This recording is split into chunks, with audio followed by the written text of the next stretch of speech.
Ayan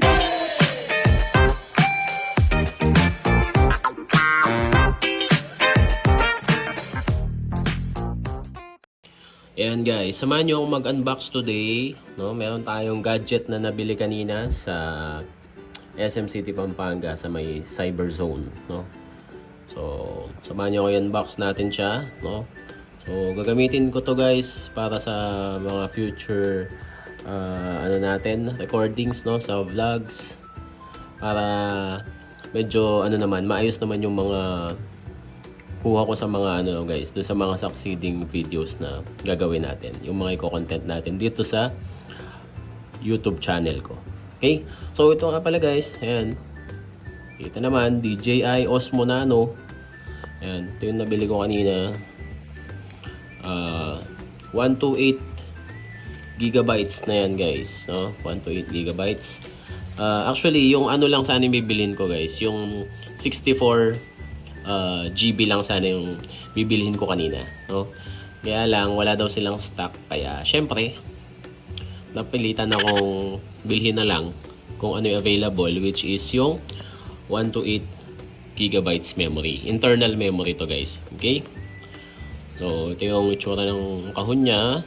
Ayan, nandito sa side yung mga features niya guys. Okay, ayan. Alright. Okay. Siyempre guys, i-reveal natin yung price nito, no?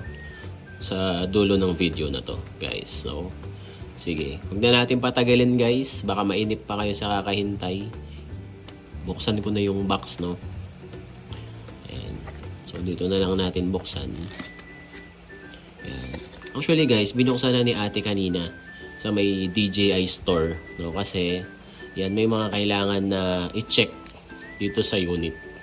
I-check namin siya sa loob. Tapos, dinownload ko na rin kanina yung DJI app sa App Store, no?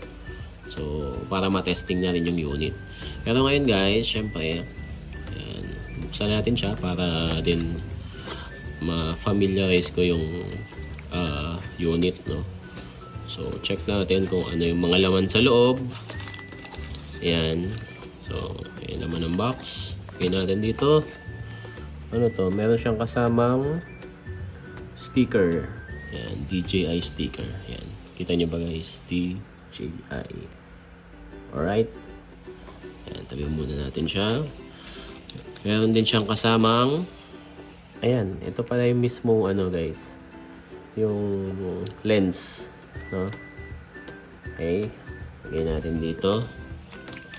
Tapos, ayan.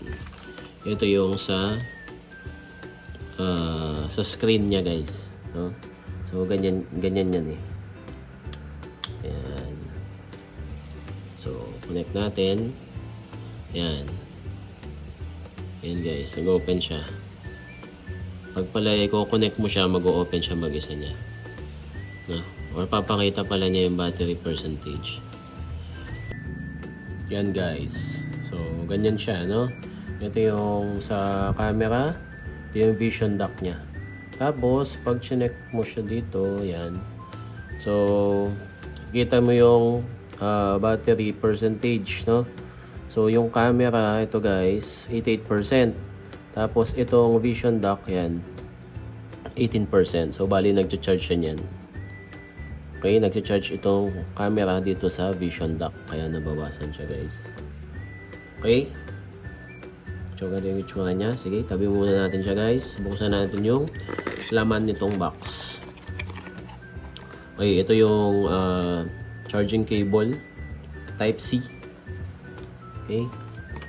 Tapos, yung yan, quick start guide manual.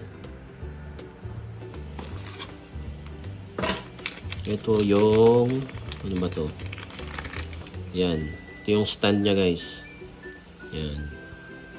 Pwedeng i-mount sa tamang-tama guys. Pag nag-content tayo ng POV driving, yan, pwede siya i-mount sa windshield.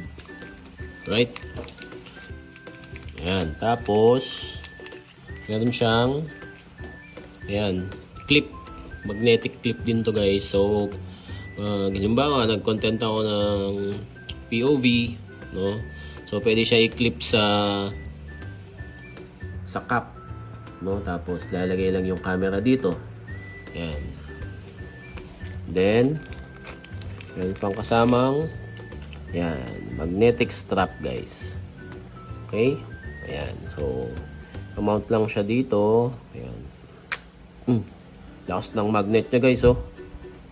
Grabe, dumidikit agad. Ayun, oh.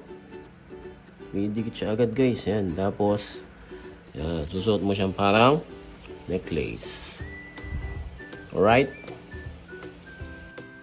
Ayan. So ito lahat yung kasama sa box guys. Okay? Tapos ito baling tatlong to yung accessories niya. Ayan, yung clip, no? Sa cap, no? Ito yung sa stand or suction stand. Then ito yung magnetic strap, no?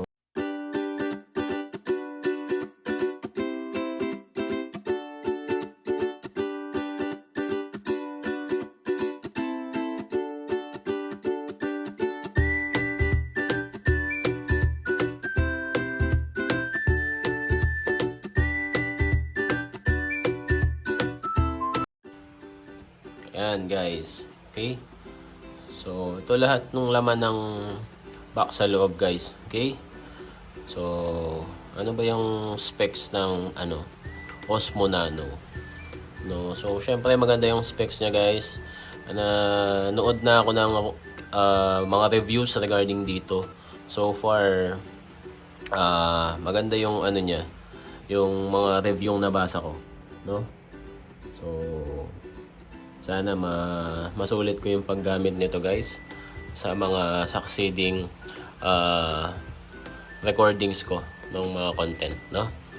So check lang natin yung mga niya, basic specs niya guys, no? So yung sensor niya nakalagay dito is 1 and 1.3 sensor. Tapos yung quality ng recording niya is 4K 60 FPS. Okay? Meron din siyang 10-bit ND-Log M-Color performance. Okay? Maganda na daw kasi itong yung quality ng colors, no? Yung mga capture niya sa video guys. Okay? So, ano pa ba? Yun na yung mga nakalagay dito sa box guys. Tapos, ito pa pala. 200 minutes extended battery life, no? And fast charging din daw siya guys. Nakalagay dyan, no?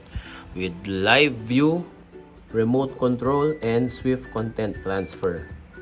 Ayan. Itatry natin guys kapag nag-transfer na tayo ng mga video recordings, no? Then, Osmo Audio Direct Microphone Connection. Okay, so itatry ko muna siya guys na built-in muna yung gagamitin kong mic, no? Hindi muna ako bibili ng mic kasi medyo pricey din yun, yung mga DJI mic.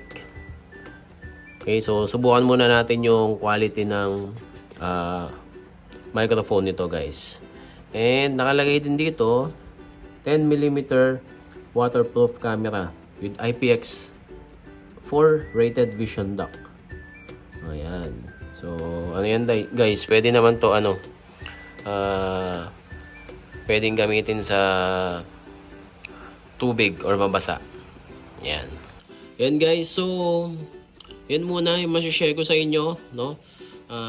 Since wala pa ako masyadong masabi since sa user experience, syempre gagamitin muna natin siya guys. Okay? Tapos magbibigay na lang ako ng other review regarding sa paggamit nitong DJI Osmo Nano guys. Pero since dahil sabi ko kanina, bago matapos yung video, i-reveal natin yung price ng unit na to. Okay, so ito guys, nabili ko siya. Yan, 18,390. No, for this 128 GB.